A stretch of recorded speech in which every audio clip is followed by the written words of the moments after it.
बिस्मिल्लाहिर्रहमानिर्रहीम। अस्सलाम वालेकुम। खुश रहें, आबाद रहें, जहाँ भी रहें हैप्पी रहें और हेल्दी रहें। तो मैं हूँ फ़ायज़ा और वेलकम करती हूँ आपको चटपटे पकवान में।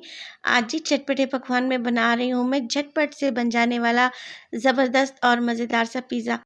तो इसके लिए ना ही पिज़्ज़े के लिए मैंने डो को गूँधा है और ना ही किसी भी किस्म के ओवन का इस्तेमाल किया है। सिर्फ़ आपको 5 से 6 मिनट लगेंगे और ज़बरदस्त मज़ेदार सा पिज़्ज़ा आप बहुत ही आसानी से घर में तैयार कर लेंगे। आज हम बनाएँगे ब्रेड से मज़ेदार सा पिज़्ज़ा। तो आप इसको शाम की चाय के टाइम पे बना लें या फिर बच्चों के लंच बॉक्स में दें। आप इसको नाश्ते में भी खा सकते हैं, बहुत ही मज़े का बनता है। तो वीडियो को ज़रूर देखें। वीडियो अगर आपको अच्छी लगे तो प्लीज़ लाइक करें और चटपटे पकवान को सब्सक्राइब भी कर लें।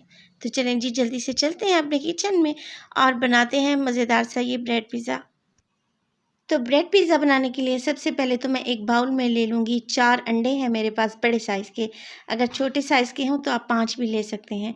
इसके अलावा 2 टेबलस्पून है हरा धनिया और 1 हरी मिर्च को छोटा-छोटा सा काट के मैंने डाल दिया है।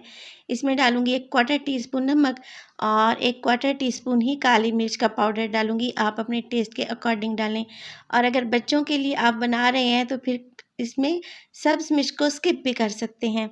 तो ये देखिए, इन चीज़ों को मैं अच्छे से फेंट लूँगी और फेंटने के बाद मैं ये करूँगी, तो मैंने ले लिया है यहाँ पे एक पिज़्ज़ा पैन। आप यहाँ पे तवे का इस्तेमाल भी कर सकते हैं। इस पे डाला है मैंने तकरीबन 2 से 3 टेबलस्पून मेरे पास है ऑयल के। स्पैचुला की मदद से ऑयल को फैला लें, इवन कर लें और ऑयल के गर्म होते ही इसमें डालेंगे अंडों का मिक्सचर जो अभी मैंने बना के रखा हुआ था।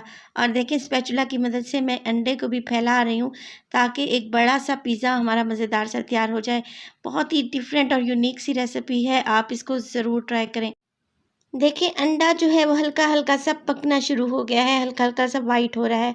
तो अब मैं ये करूँगी कि मेरे पास है ब्रेड के स्लाइसेस। तो ब्रेड के स्लाइसेस को इस तरीके से अंडे के ऊपर सेट कर देंगे और जहाँ हमें लगेगा कि यहाँ पे ब्रेड के स्लाइसेस को काट कर लगाना चाहिए, तो ब्रेड के स्लाइसेस को हाफ़ कर लेंगे और सेट कर देंगे। अगर आपके पैन का साइज़ छोटा है तो आप ब्रेड के स्लाइसेस की मिक़दार कम भी कर सकते हैं। तो देखिए, यहाँ पे मैंने स्लाइसेस को सेट कर दिया है। अब मैं ये करूँगी कि स्पैचुला की मदद से इनको हल्का-हल्का सा प्रेस करूँगी ताकि ये अंडे से अच्छे से जाके चिपक जाएँ और जब हम इनको पलटें तो ईज़िली इनकी साइड चेंज हो जाए।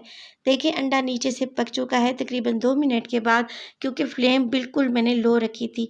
अब पैन के ऊपर रखेंगे एक प्लेट और बहुत ही आराम से अंडे की साइड को चेंज कर लेंगे। ये देखें, इस तरीके से बहुत ही ईज़ी रह जाता है। और अब ब्रेड वाली साइड जो है वो पैन पे है और अंडा ऊपर आ चुका है। अब हमने ब्रेड को हल्का-हल्का सा सेक लेना है।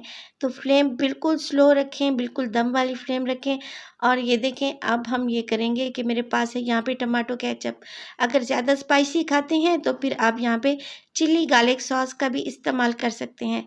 तकरीबन 2 से 3 टेबलस्पून मैंने ले ली है सादा टमाटो केचप और अंडे के ऊपर इस तरीके से अच्छे से फैला लूँगी।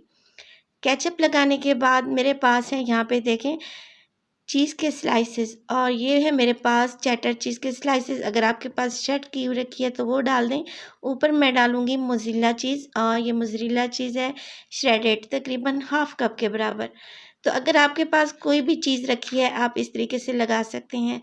और इसके ऊपर स्प्रिंकल कर दूँगी मैं, मेरे पास है बारीक कटी हुई शिमला मिर्च। इसको गार्निश करेंगे टमाटर के स्लाइसेस से और इसके ऊपर डाल देंगे ऑलिव्स।